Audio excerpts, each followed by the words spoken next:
എല്ലാവർക്കും നമസ്കാരം. ദേവ് സ്റ്റോക്സിലേക്ക് സ്വാഗതം. Bigg Boss Malayalam season 6 episode 56 weekend എപ്പിസോഡാണ്. സോ ഇന്ന് എല്ലാ വീക്കെൻഡിലെയും പോലെയല്ല, കഴിഞ്ഞ ഒരാഴ്ചത്തെ സംഭവ വികാസങ്ങളാണ് ഇന്ന് ആദ്യം കാണിച്ചത്. അതിനുശേഷം ലാലേട്ടൻ്റെ എൻട്രി ആയിരുന്നു.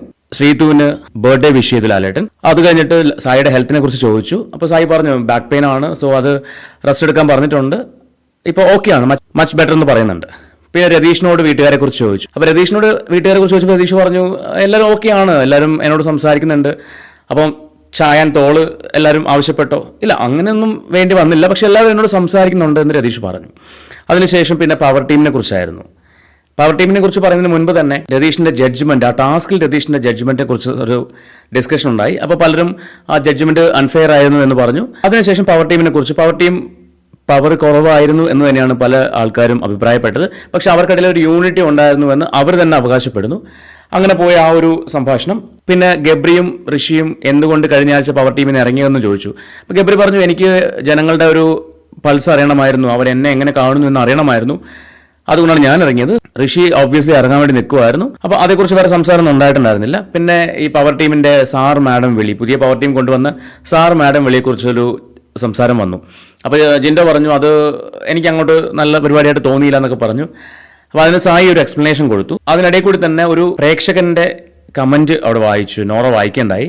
അതിനകത്ത് ഈ നമ്മുടെ നാട്ടിലും സർ മാഡം വിളി ഒഴിവാക്കേണ്ടിയിരിക്കുന്നു എന്നൊക്കെ പറഞ്ഞിട്ടായിരുന്നു കമന്റ്. പിന്നെ ടാസ്കിനെ കുറിച്ചുള്ള ചോദ്യങ്ങളായിരുന്നു. അതിനെക്കുറിച്ചുള്ള ചോദ്യങ്ങൾ ചോദിച്ചു. അതിൽ ആരായിരുന്നു ഏറ്റവും നല്ല സോൾജർ എന്ന് ചോദിച്ചപ്പോൾ പലരും ഋഷി എന്ന് പറഞ്ഞു, ചിലർ അഭിഷേകിന്റെ പേര് പറഞ്ഞു. പക്ഷേ അതിനൊരു സമ്മാനം കിട്ടിയത് നോറയായിരുന്നു ബെസ്റ്റ് സോൾജർ എന്ന ആ ഒരു പട്ടം അലങ്കരിച്ചത്. ഇതിനിടെ കൂടി റസ്മിൻ ഗബ്രിക്കെതിരെ സംസാരിച്ചു. ഗബ്രിയുടെ സംസാരം ശരിയല്ല എന്നുള്ള ലെവലിലാണ് റസ്മിൻ സംസാരിച്ചത്. എന്തെങ്കിലും ഒരു ഗഡ്ജ് മനസ്സിൽ കിടപ്പെട്ടാവും, അതുകൊണ്ടായിരിക്കും പറഞ്ഞത്, നമുക്കറിയില്ല അത്. എന്തായാലും റസ്മിൻ ഗബ്രിക്കെതിരെ സംസാരിച്ചിട്ടുണ്ട്.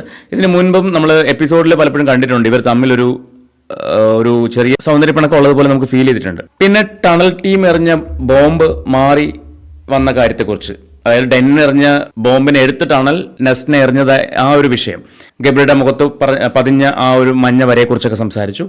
അതിനകത്ത് ആരെറിഞ്ഞു എന്നൊക്കെയുള്ള സംസാരം വന്നു. അഭിഷേകാണ് എറിഞ്ഞതെന്ന് ഗബ്രി പറയുന്നുണ്ട്. അപ്പോൾ അത് വലിയ ഒരു വിഷയമായിട്ട് മാറിയില്ല, പക്ഷെ അതൊരു സംസാരിച്ചങ്ങ് പോയി. അതിനുശേഷം പിന്നെ നേരത്തെ പറഞ്ഞ പോലെ നോറയ്ക്കാണ് ബെസ്റ്റ് സോൾജർ അവാർഡ് കിട്ടിയത്.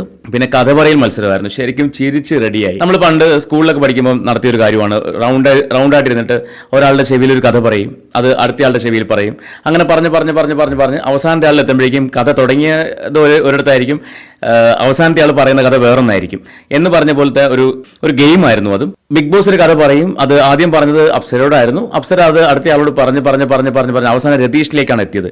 രതീഷിനടുത്ത് എത്തിയപ്പോൾ മനോഹരമായൊരു കഥ അഭിഹിതത്തിൽ അവസാനിച്ചു. ശരിക്കും ചിരിപ്പിക്കുന്ന ഒരു ഗെയിം തന്നെയായിരുന്നു അത്. അത് കഴിഞ്ഞിട്ട് പിന്നെ എവിക്ഷൻ ആയിരുന്നു. ഇന്നത്തെ എവിക്ഷനിൽ കഴിഞ്ഞ ആഴ്ച നമുക്കറിയാം എവിക്ഷനിൽ 9 പേരാണ് വന്നിരുന്നത്. പക്ഷെ അതിനകത്ത് ഇന്ന് ഋഷി, അൻസിബ, ഗബ്രി, ജാസ്മിൻ ഇവരെയാണ് എവിക്ഷന് വേണ്ടി നിർത്തിയിരുന്നത്. ബാക്കി എല്ലാവരോടും ഇരിക്കാൻ പറഞ്ഞു. അവരുടെ എവിക്ഷൻ പ്രോസസ്സ് നാളെ ആയിരിക്കും നടക്കുന്നത്. അപ്പോൾ അങ്ങനെ ബിഗ് ബോസ് ഒരു അവസരം കൊടുത്തു. ഈ രണ്ട് ടീമും, അതായത് അൻസിബയും ഋഷിയും ആയിക്കോട്ടെ, ഗബ്രിയും ജാസ്മിനും ആയിക്കോട്ടെ, ഇവർ തമ്മിൽ ഭയങ്കര ബോണ്ടാണ്. നമുക്ക് എല്ലാവർക്കും അറിയാം ഇവർ ഭയങ്കര ബോണ്ടിങ് ആണ്.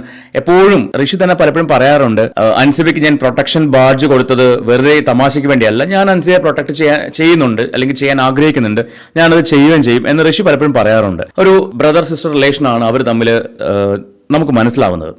അപ്പോൾ ഇവർക്ക് ഒരുമിച്ചിരുന്ന് സംസാരിക്കാൻ ഒരു അവസരം, രണ്ട് ടീമിനും ഒരുമിച്ചിരുന്ന് സംസാരിക്കാൻ ഒരു അവസരം. അത് ഋഷിയും അൻസിബയും നേരെ പോയത് ഇവർക്ക് ഏറ്റവും പ്രിയപ്പെട്ട സ്ഥലമായ റൂമിൽ തന്നെയാണ്, അവരുടെ റൂമിൽ തന്നെയാണ്. അവർ എവിടെയാണോ സംസാരം തുടങ്ങിയത് അവിടേക്ക് പോയി. ജാസ്മിനും ഗബ്രിയും അവരുടെ പഴയ ആ വാഴയുടെ ചുവട്ടിലുള്ള ആ ഒരു സോഫയിൽ പോയിരുന്ന് സംസാരിക്കുകയാണ്. ഞാൻ പോയാൽ നീ എന്ത് ചെയ്യും, നീ പോയാൽ ഞാൻ എന്ത് ചെയ്യും. അപ്പോൾ ജാസ്മിൻ പറയുന്നുണ്ട്, ഞാനാണ് പോകുന്നതെങ്കിൽ ഞാൻ പുറത്ത് നിന്നെ കാത്തിരിക്കും എന്ന് പറയുന്നുണ്ട്. പക്ഷെ അത് കേട്ടപ്പോൾ എനിക്ക് അത് വെറുതെ പറയുന്നതാണെന്ന് തോന്നി. കാരണം ജാസ്മിനെ കല്യാണം കഴിക്കാനിരുന്ന ഒരു വ്യക്തി, ബിഗ് ബോസിലേക്ക് വരുന്നതിന് മുൻപ് ജാസ്മിൻ വാക്ക് കൊടുത്തിട്ട് വന്നൊരു വ്യക്തി, അയാളോട് പറഞ്ഞത് ഇതേ വാക്കാണ്, ഞാൻ തിരിച്ചു വരും എന്നാണ് പറഞ്ഞത്. പക്ഷെ ഇവിടെ എത്തിയപ്പോൾ കളി മാറി, കാര്യങ്ങൾ മാറി, ഗതി മാറി, കംപ്ലീറ്റ് കയ്യിൽ നിന്ന് പോയി. ഇപ്പോൾ ഗബ്രിയോടും അതേ വാക്കാണ് ജാസ്മിൻ പറഞ്ഞിരിക്കുന്നത്. ഞാനാണ് പോകുന്നതെങ്കിൽ, ഞാനാണ് ഔട്ട് ആവുന്നതെങ്കിൽ ഞാൻ പുറത്ത് നീ വരാൻ വേണ്ടി കാത്തിരിക്കും എന്നൊരു വാക്ക്. പക്ഷെ ഗബ്രിക്ക് ആ ഒരു ചിന്തയൊന്നും മനസ്സിലുണ്ടെന്ന് എനിക്ക് തോന്നുന്നില്ല. കാരണം ഗബ്രിയുടെ കണ്ണിൽ നിന്ന് ഒരു തുള്ളി കണ്ണുനീര് പോലും വന്നിട്ടില്ല. ജാസ്മിൻ അവിടെ കിടന്ന് ഭയങ്കര അട്ടഹാസവും ബഹളവും കരച്ചിലും ഒരു കരഞ്ഞു പിടിച്ചു എന്ന് വേണമെങ്കിൽ പറയാം. പക്ഷേ ഗബ്രിക്ക് യാതൊരു മാറ്റവും ഇല്ല. കാരണം എനിക്ക് തോന്നുന്നു ഗബ്രിക്ക് ഇത് ഉള്ളിൽ ഉണ്ടായിരിക്കും, ഞാൻ പുറത്ത് പോകും, അല്ലെങ്കിൽ ആള് പ്രിപ്പയർഡ് ആയിരുന്നു എന്ന് എനിക്ക് ഫീൽ ചെയ്തു. പക്ഷേ ഇവരുടെ ആ ഒരു ഇൻറ്റിമസി സീൻസ് ഒക്കെ കാണിച്ചപ്പോൾ ഒരു ചെറിയ വിഷമം തോന്നി. കാരണം ഇത്രയേറെ സ്നേഹിച്ചിട്ടുണ്ടായിരുന്നോ, അതിനകത്ത് പല സീൻസും നമ്മളെ കാണിക്കാത്ത സീൻസ് ഇന്ന് കാണിച്ചെന്നുള്ളതാണ്. അപ്പോൾ ഇത്രയേറെ ഇവർ തമ്മിൽ സ്നേഹിച്ചിട്ടുണ്ടായിരുന്നോ എന്നൊക്കെ തോന്നി. ഇതിനകത്ത് അൻസിബേനെയും റഷ്യനെയും ഗബ്രീനെയും ജാസ്മിനെയും കൂടി ഗാർഡൻ ഏരിയയിൽ വിളിച്ചു. അവിടെ വെച്ചിട്ട് ഒരു സ്ക്രാച്ച് കാർഡ് എടുത്തിട്ട് ആരെങ്കിലും ഒരാൾ സ്ക്രാച്ച് ചെയ്യാൻ പറഞ്ഞു. അൻസിബ ആദ്യം സ്ക്രാച്ച് ചെയ്തു. ഋഷി അൻസിബ സേവ്ഡ് എന്ന് പറഞ്ഞൊരു കാർഡായിരുന്നു അത്. അപ്പോൾ രണ്ടുപേരും സേവ് ആയിട്ടുണ്ട്. അത് കഴിഞ്ഞ് ഗബ്രിയോടും ജാസ്മിനോടും ടാസ്ക് ഒക്കെ നടക്കുന്ന ആ ഒരു ഏരിയയിലേക്ക് വരാൻ പറഞ്ഞു. അവിടെ ചെന്നിട്ട് ഒരു ഇരുണ്ട റൂമായിരുന്നു. അവിടെ വന്നിട്ട് ജാസ്മിൻ അവിടെ കിടന്ന് ഭയങ്കര കരച്ചിലായിരുന്നു. ഗബ്രി നീ പോണ്ട എന്നൊക്കെ പറഞ്ഞ് ഭയങ്കര കരച്ചിലായിരുന്നു. ഇവർ തമ്മിൽ ചേർന്ന് നിൽക്കുന്നു. അത് കഴിഞ്ഞിട്ട് ഇവരുടെ ആ ഒരു ജേണി കാണിച്ചു. നല്ലൊരു പാട്ടോടുകൂടിയാണ് ആ ജേണി കാണിച്ചു. ശരിക്കും ആ പാട്ടൊക്കെ കേട്ട് കഴിഞ്ഞാൽ ഇവർ തമ്മിൽ റൊമാൻസ് ആണ്, യഥാർത്ഥ റൊമാൻസ് ആണ് എന്നൊരു ഫീലൊക്കെ നമുക്ക് വരും. അപ്പോൾ അങ്ങനത്തെ ഒരു പാട്ടൊക്കെ ആയിരുന്നു, രസമുള്ളൊരു പാട്ടായിരുന്നു. അപ്പോൾ അതിനകത്ത് ഇവരുടെ ഓരോ സീൻസ് കാണിച്ചു പോകുന്നു. ഇത് കഴിഞ്ഞിട്ട് രണ്ടുപേരും കൂടി ചേർന്നിട്ട് ഒരു ബോർഡിൽ ഒരു കേർട്ടൻ ഇട്ടിട്ടുണ്ടായിരുന്നു. ആ കേർട്ടൻ വലിക്കാൻ പറഞ്ഞു രണ്ടുപേരും കൂടി. അപ്പോൾ രണ്ടുപേരുടെ വലിച്ചപ്പോഴേക്കും എവിക്റ്റഡ് ഗബ്രിയുടെ ഫോട്ടോ. ഇത് കണ്ടതും ജാസ്മിൻ്റെ കൺട്രോളിൽ പോയി. ജാസ്മിൻ ഭയങ്കര കരച്ചിലായിരുന്നു. മുന്നേ കരയുന്നുണ്ടായിരുന്നു, പക്ഷെ അവിടെ വെച്ച് ഇല്ല ശരിയാവില്ല, ഗബ്രി നല്ല കളിക്കാരനായിരുന്നു, പക്ഷേ ഗബ്രി പോകേണ്ടതല്ല എന്നൊക്കെ പറഞ്ഞിട്ട് ഭയങ്കര ബഹളം. അവിടെയും ഗബ്രി സൈലൻ്റ് ആയിട്ട് ജാസ്മിൻ കൂൾ എന്നൊക്കെ പറഞ്ഞ് നിൽക്കുന്നു. അത് കഴിഞ്ഞ് കണ്ണ് കെട്ടിയ ഗബ്രിയെ പുറത്തേക്ക് കൊണ്ടുപോകും. അപ്പോൾ എനിക്ക് തോന്നി കണ്ണ് കെട്ടി കൊണ്ടുപോകണമെങ്കിൽ നേരെ സീക്രട്ട് റൂമിലേക്കല്ലേ കൊണ്ടുപോകുള്ളൂ, അല്ലാണ്ട് ഇപ്പം എവിക്റ്റ് ആവുന്ന ഒരു വ്യക്തിനെ കണ്ണ് കെട്ടേണ്ട കാര്യമില്ല, നേരെ പുറത്തേക്ക് വരാനല്ലേ പറയുള്ളൂ. അപ്പോൾ ഇതെന്തോ കണ്ണ് കെട്ടിയിട്ടൊക്കെയാണ് കൊണ്ടുപോയത്. ഒരു പക്ഷേ ഈ പറയുന്ന ആക്ടിവിറ്റി ഏരിയയിൽ നിന്ന് ഇവരുടെ ലിവിങ് ഏരിയയിലേക്ക് പോകാതിരിക്കാൻ വേണ്ടിയും അങ്ങനെ അതൊന്നും കാണാതിരിക്കാൻ വേണ്ടി ആയിരിക്കും ഒരു പക്ഷേ അങ്ങനെ കൊണ്ടുപോയത്. പക്ഷേ അത് കഴിഞ്ഞ് നേരെ ലാലേട്ടൻ്റെ അടുത്തേക്ക് വന്നു.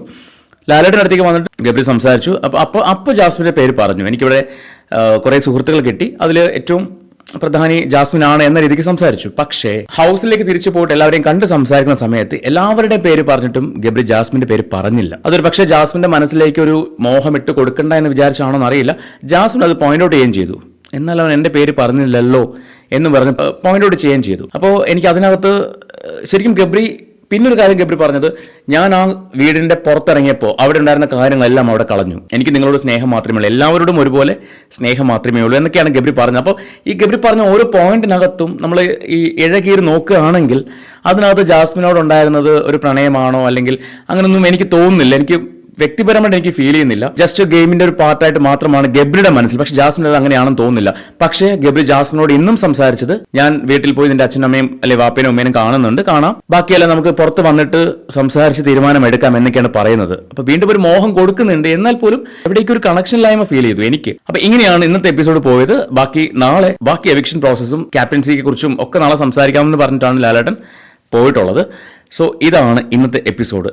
ഒരുപാട് കാര്യങ്ങളൊന്നുമില്ല, പക്ഷെ പ്രേക്ഷക വിധി പ്രകാരം എനിക്ക് തോന്നുന്നു ഇന്നലെ മുതലേ എല്ലാവരും പറയുന്നു ഗബ്രി ഔട്ടാവും. എല്ലാവർക്കും അത് അറിയാമായിരുന്നു ഗബ്രി ഔട്ടാവുമെന്ന്.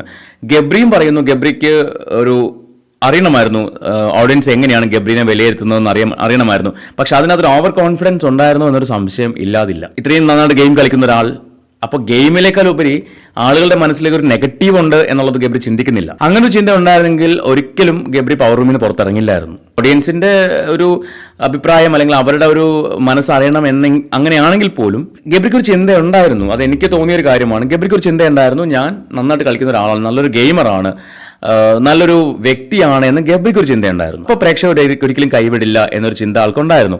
അതുകൊണ്ട് തന്നെയാണ് ആ ഒരു കോൺഫിഡൻസിന്റെ പുറത്താണ് ഗബ്രി പവർ റൂമിന് പുറത്തേക്ക് ഇറങ്ങിയത്. 1% ഗബ്രിക്ക് സംശയം ഉണ്ടായിരുന്നെങ്കിൽ പവർ റൂമിന് ഇറങ്ങില്ലായിരുന്നു. കാരണം അവിടെ ഓൾമോസ്റ്റ് എല്ലാവരും സേഫ് ഗെയിം കളിക്കുന്ന ആൾക്കാരാണ്. പവർ റൂമിനകത്തിരിക്കുന്ന ഇപ്പോൾ ഉള്ള ആൾക്കാർ, ഇപ്പോൾ സായിയും നന്ദിനിയും ഈ ആഴ്ച കയറിയിട്ടേ ഉള്ളൂ. അത് അപ്രതീക്ഷിതമായിട്ട് കയറിയതാണ്. ബാക്കി ശ്രീരേഖ ആയിക്കോട്ടെ അല്ലെങ്കിൽ ശരണ്യ ആയിക്കോട്ടെ സേഫ് ഗെയിമേഴ്സ് തന്നെയാണ്. ഇപ്പോൾ കയറാൻ പോകുന്ന റസ്മിൻ ആയിക്കോട്ടെ, ഇപ്പോൾ അടുത്ത പവർ ടീമിലേക്ക് കയറാൻ പോകുന്ന റസ്മിൻ, നോറ, ഋഷി, അതുപോലെ അഭിഷേക്, ഇവരൊക്കെയാണ്. അപ്പോൾ ഇതിനകത്ത് ഋഷി കയറില്ല, ഋഷി ക്യാപ്റ്റനാണ്. പക്ഷെ ബാക്കി 3 പേരും അതിൽ റസ്മിൻ കഴിഞ്ഞ കുറേ നാളായിട്ട് പവർ ടീമിൽ ഉള്ളൊരു കണ്ടസ്റ്റൻ്റ് ആണ്. അതിനകത്ത് പവർ ടീമിലും ക്യാപ്റ്റൻസി ഒക്കെ ആയിട്ട് ഇങ്ങനെ മാറി വന്നുകൊണ്ടിരിക്കുകയാണ്. വളരെ കുറച്ച് മാത്രമാണ് നോമിനേഷനിൽ, ഒരു പ്രാവശ്യം എന്താണോ നോമിനേഷനിൽ വന്നിട്ടുള്ളത്. അപ്പോൾ ഇവരെല്ലാവരും ലക്ക് കൊണ്ട് നിൽക്കുന്ന ആൾക്കാരാണെന്ന് കഴിഞ്ഞ ദിവസം സിജോ പറയുകയും ചെയ്തു. എനിവേ ഇതായിരുന്നു ഇന്നത്തെ എപ്പിസോഡ്. സോ നാളത്തെ എപ്പിസോഡും എവിക്ഷനും ഒക്കെ സംസാരിക്കാനുണ്ട്. അപ്പോൾ നാളെ കാണാം. അതുവരേക്കും ഗുഡ് നൈറ്റ്.